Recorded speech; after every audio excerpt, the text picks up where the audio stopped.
Assalamualaikum warahmatullahi wabarakatuh. Selamat pagi anak-anak ibu semuanya. Bagaimana kabarnya hari ini? Mudah-mudahan kalian semua dalam keadaan sehat walafiat ya. Hari ini masih bersama dengan Bu Anggi. Kita akan masuk ke tematik 5G, subtema kedua, peristiwa kebangsaan seputar kemerdekaan Indonesia. Kita akan belajar dari pembelajaran 1 sampai dengan 3. Namun sebelumnya kita sama-sama membaca lafaz basmalah yuk. Bismillahirrohmanirrohim. Lalu jangan lupa untuk membaca doa sebelum belajar. Masing-masing membacakan doanya ya. Kalau sudah, silahkan siapkan buku paket tematik, buku tulisnya, dan juga alat tulisnya. Sebelumnya, kita akan belajar berbagai macam hal. Yang pertama adalah kita akan menelaah keberagaman sosial budaya masyarakat. Yang kedua, kita akan menggali informasi penting dari teks narasi sejarah, baik itu secara lisan maupun tulisan. Yang ketiga, kita akan menganalisis pengaruh kalor terhadap perubahan suhu dan wujud benda dalam kehidupan sehari-hari. Yang keempat, kita akan mengidentifikasi faktor-faktor penting penyebab penjajahan bangsa Indonesia dan upaya bangsa Indonesia dalam mempertahankan kedaulatannya. Yang terakhir, kita akan belajar memahami pola lantai dalam tarik kreasi daerah. Kalau kalian sudah siap, mari kita mulai pembelajaran hari ini. Tahukah kamu, terbentuknya suatu negara NKRI atau Negara Kesatuan Republik Indonesia itu tidak hanya dengan membacakan teks proklamasi kemerdekaan saja, tetapi ternyata NKRI dapat terbentuk itu dengan tahapan dan peristiwa yang sangat panjang. Tahapan dan peristiwa tersebut bisa memperkukuh terbentuknya Negara Kesatuan Republik Indonesia. Sehingga saat ini pun kita harus tetap mempertahankan kedaulatan negara kita. Nah, tahukah kamu bahwa peristiwa-peristiwa penting itu ada banyak sekali? Kita akan mulai dengan peristiwa-peristiwa penting seputar pembacaan proklamasi kemerdekaan. Peristiwa yang pertama adalah peristiwa BPUPKI. Apa itu BPUPKI? BPUPKI adalah Badan Penyelidik Usaha-Usaha Persiapan Kemerdekaan Indonesia, atau dalam bahasa Jepangnya disebut Dokuritsu Junbiko Sakai. Dibentuk pada tanggal 1 Maret 1945 dengan tujuannya adalah untuk mempelajari dan menyelidiki hal-hal yang dibutuhkan bagi pembentukan sebuah negara merdeka. Nah, rapat BPUPKI pertama dilaksanakan pada tanggal 29 Mei hingga 1 Juni 1945. BPUPKI itu sendiri diketuai oleh Dr. Rajiman Widyodiningrat dan sebagai wakilnya adalah Raden Panji Suroso. Kemudian pada tanggal 1 Juni 1945, Insinyur Soekarno mengusulkan nama bagi dasar negara Indonesia yang dinamakan Pancasila. 5 dasar yang dikemukakan oleh Bung Karno adalah 1. Kebangsaan Indonesia, 2. Internasionalisme atau kemanusiaan, 3. Mufakat atau demokrasi, 4. Kesejahteraan sosial, dan yang kelima, ketuhanan yang Maha Esa. Kemudian peristiwa selanjutnya adalah peristiwa Rengas Dengklok. Peristiwa Rengas Dengklok itu sendiri terjadi pada tanggal 16 Agustus 1945. Peristiwa Rengas Dengklok adalah peristiwa penculikan yang dilakukan oleh sejumlah pemuda, yaitu Sukarni, Wikana, Aidit, dan Hairul Saleh terhadap Soekarno dan Hatta. Peristiwa ini terjadi pada pukul 3 di tanggal 16 Agustus 1945. Soekarno dan Hatta diamankan ke Rengas Dengklok yang ada di daerah Karawang. Kemudian beliau didesak untuk mempercepat proklamasi kemerdekaan Republik Indonesia. Sampai akhirnya terjadi kesepakatan antara golongan tua yang diwakili oleh Soekarno, Muhammad Hatta, dan Mr. Ahmad Subarjo dengan golongan muda tentang kapan proses proklamasi itu akan dilaksanakan. Karena mengingat Jepang telah kalah dalam Perang Pasifik melawan Sekutu. Lalu setelah proses dari peristiwa Rengas Dengklok tadi, maka ada peristiwa berikutnya, yaitu perumusan teks proklamasi yang terjadi di rumah Laksamana Maeda di Jalan Imam Bonjol nomor 1 pada dini harinya di tanggal 17 Agustus 1945. Lalu teks proklamasi itu disusun oleh Soekarno, Hatta, dan Ahmad Subarjo di ruang makan dari Laksamada Maeda. Mereka membuat naskahnya dengan 2 alinea dan ditulis tangan. Lalu tulisan tangan tersebut diketik oleh Sayuti Melik dan dikembalikan lagi kepada Soekarno dan Hatta untuk ditandatangani atas nama bangsa Indonesia. Lalu peristiwa berikutnya adalah pembacaan teks proklamasi yang terjadi pada tanggal 17 Agustus 1945. Pada jam 10, tepatnya di kediaman Soekarno, yaitu di Jalan Pegangsaan Timur nomor 56 Jakarta, diadakanlah upacara pengumuman proklamasi kemerdekaan. Adapun urutan acaranya, yang pertama adalah pembacaan teks proklamasi kemerdekaan Indonesia, yang kedua pengibaran bendera merah putih, dan yang ketiga adalah sambutan dari Wali Kota Suwiryo dan Dr. Muwardi. Ini adalah teks proklamasi yang dibacakan oleh Insinyur Soekarno dan sudah dibuat dan diproklamasikan pada tanggal 17 Agustus 1945. Lalu pengibaran bendera itu dilakukan setelah pembacaan proklamasi kemerdekaan. Bendera merah putih pertama kali tersebut dijahit oleh Ibu Fatmawati Soekarno. Beliau yang menjahit sangsaka merah putih sebagai tanda telah merdekanya kemerdekaan kita. Lalu Es Suhud mengambil bendera dari atas baki yang telah disediakan dan mengibarkannya dengan bantuan Sodanko Latif Hendraningrat. Tahukah kamu, banyak sekali tindakan heroik untuk mendukung proklamasi kita. Usaha menegakkan kedaulatan terjadi di berbagai daerah dengan tindakan heroik untuk mendukung proklamasi kemerdekaan Indonesia itu sendiri. Nah, adapun beberapa peristiwa heroik itu diantaranya, pertama, peristiwa heroik di Yogyakarta yang terjadi pada tanggal 26 September 1945 pukul 10. Para pegawai pemerintah dan perusahaan yang dikuasai oleh Jepang melakukan aksi mogok sehingga mereka menuntut agar Jepang menyerahkan semua kantor kepada pihak Indonesia. Peristiwa heroik yang kedua adalah di Surabaya pada tanggal 19 September 1945. Terjadi insiden yang paling terkenal sampai sekarang, yaitu insiden bendera di Hotel Yamato di daerah Tunjungan, Surabaya. Orang Belanda mengibarkan bendera merah putih biru atau bendera mereka di atas hotel tersebut. Dan rakyat menyerbu, lalu merobek warna biru bendera tersebut dan dikibarkan kembali dengan menyisakan bendera berwarna merah dan putih sebagai bendera Indonesia. Peristiwa berikutnya adalah peristiwa heroik di Semarang yang terjadi di tanggal 15 Oktober 1945. Pasukan Jepang melakukan serangan ke kota Semarang dan dihadapi oleh TKR dan Laskar Pejuang lainnya. Pertempuran ini terkenal dengan pertempuran 5 hari.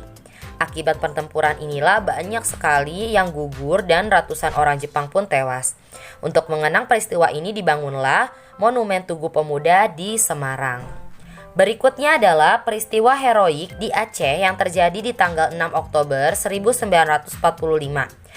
Para pemuda dari tokoh masyarakat, yaitu membentuk Angkatan Pemuda Indonesia atau API, anggota API ini dapat merebut dan mengambil alih kantor-kantor pemerintahan.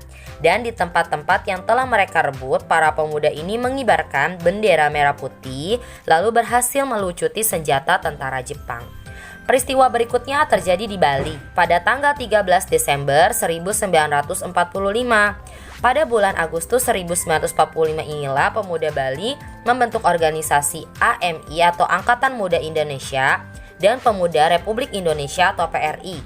Upayanya dilakukan adalah untuk menegakkan kedaulatan RI dan mengupayakan agar pihak Jepang tidak menghambat penegakan kedaulatan RI tersebut. Lalu pada tanggal 13 Desember 1945-nya, para pemuda merebut kekuasaan dari Jepang, tetapi mereka belum berhasil karena persenjataan Jepangnya masih sangat kuat.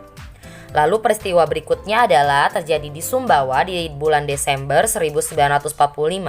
Para pemuda di Sumbawa berusaha merebut senjata dari Jepang. Lalu terjadilah bentrokan di Gempe dan 200 pemuda melawan Jepang. Di Sape, yaitu 400 pemuda berusaha merebut senjata Jepang, dan hal yang sama juga terjadi di daerah Raba. Peristiwa berikutnya terjadi di Kalimantan di tanggal 14 November 1945. Rakyat Kalimantan berusaha menegakkan kemerdekaan dengan mengibarkan bendera merah putih, lalu memakai lencana merah putih dan mengadakan rapat-rapat. Tetapi pasukan sekutu melarang hal tersebut sehingga rakyat mencoba melakukan pembelaan dan mereka membawa bendera merah putih dan berkumpul juga dengan lebih kurang 8.000 orang. Tahukah kamu peristiwa heroik yang telah dilakukan tadi di setiap daerah, baik itu dari Sabang sampai Merauke, telah menunjukkan bahwa persatuan dan kesatuan dalam melawan penjajah itu bisa dilakukan tanpa memandang kita dari suku mana, dari agama apa, dari golongan seperti apa. Semua bersatu dengan tujuan yang sama, yaitu melawan penjajah dan mempertahankan kemerdekaan Republik Indonesia. Ternyata persatuan masyarakat Indonesia itu dapat terjadi karena masyarakat kita mengamalkan sikap rukun. Coba perhatikan gambar di bawah ini. Sedang melakukan apa ya mereka? Ya, mereka sedang melakukan kegiatan bekerja bakti atau bergotong royong di lingkungan masyarakat. Kegiatan tersebut termasuk peristiwa yang menjaga kesatuan dan persatuan di lingkungan masyarakat. Dengan bersikap saling rukun, tidak ada yang pilih-pilih kasih, tidak ada yang membeda-bedakan dari suku mana dan lainnya. Mereka saling menjaga satu sama lain. Nah, coba kalian diskusikan, buka buku paket tematik Erlangga halaman 61. Di situ ada tabel dan berisi hal-hal yang perlu kalian diskusikan. Boleh diskusikan bersama dengan keluarga kalian tentang sikap apa yang harus dilakukan dalam hal-hal yang perlu didiskusikan tersebut. Ada 4 pertanyaan, silakan jawab di buku paketnya ya. Nah, penjajahan Belanda di Indonesia ternyata bisa mempengaruhi berbagai aspek kehidupan. Salah satunya adalah seni tari. Perhatikan seni tari yang ada di dalam video ini. Ada tari yang dinamakan tari dolalak. Lihat pakaiannya. Pakaiannya seperti tentara bukan? Seperti tentara Belanda. Kita lihat lagi. Tari dolalak itu berasal dari Kabupaten Purworejo. Mereka terinspirasi dari perilaku tentara atau serdadu Belanda. Pada saat mereka beristirahat, mereka menghabiskan waktunya dengan cara bernyanyi, berdansa. Nah, dan kostumnya pun sengaja dibuat mirip seperti tentara Belanda. Terdapat ciri khas pada gerakannya, yaitu ada gerakan kirig atau dilakukan, dan gerakan ini adalah gerakan menggerak-gerakan bahu. Lalu dilakukan tarian ini dengan cara berkelompok. Ingat ya, tarian itu ada 3 jenis. Ada tari tunggal, ada tari berpasangan, dan tari kelompok. Ini tari dolalak adalah tari yang secara berkelompok. Nah, sekarang kalian juga jawab ya. Cari informasi mengenai ciri khas dan keunikan tarian daerah yang ada di tabel di halaman 53. Kerjakan di buku paket tematik Erlangga tentang ciri khas dan keunikan tarian daerah tersebut. Tahukah kamu, kita tahu bahwa teks proklamasi kita ini dibacakan pada pukul 10 pagi. Kira-kira cuacanya seperti apa ya kalau pada pukul 10 pagi? Suhu udaranya seperti apa? Apakah kalian merasakan hal yang sama ketika kalian berdiri di lapangan pada pukul 10 pagi? Apakah udaranya terasa panas atau terasa dingin? Nah, ternyata di kehidupan sehari-hari, panas atau kalor itu didefinisikan sebagai energi panas yang dimiliki oleh suatu benda.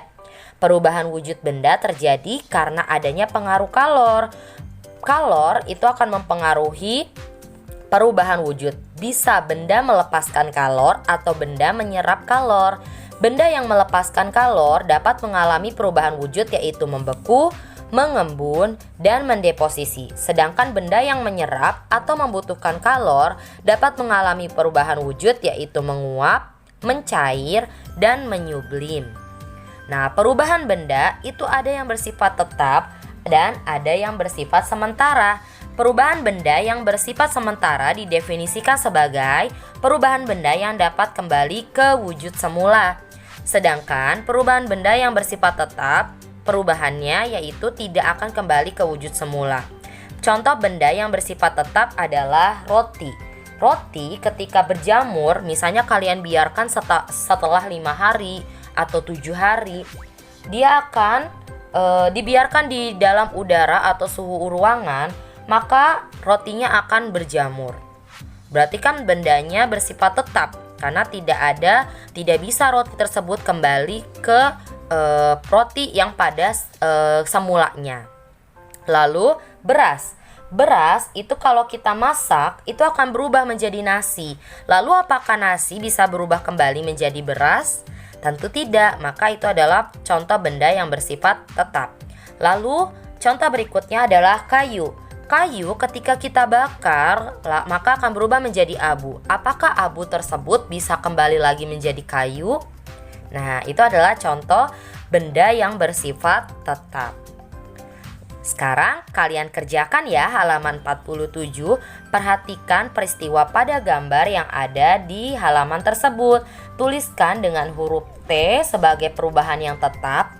Lalu tuliskan huruf S untuk perubahan benda yang bersifat sementara. Nanti ada gambar kunci, ada gambar panci, ada air di dalam panci, ada gambar kentang, ada gambar roti yang sudah berjamur. Nanti kalian pilih mana yang termasuk perubahan tetap dan mana yang termasuk perubahan sementara.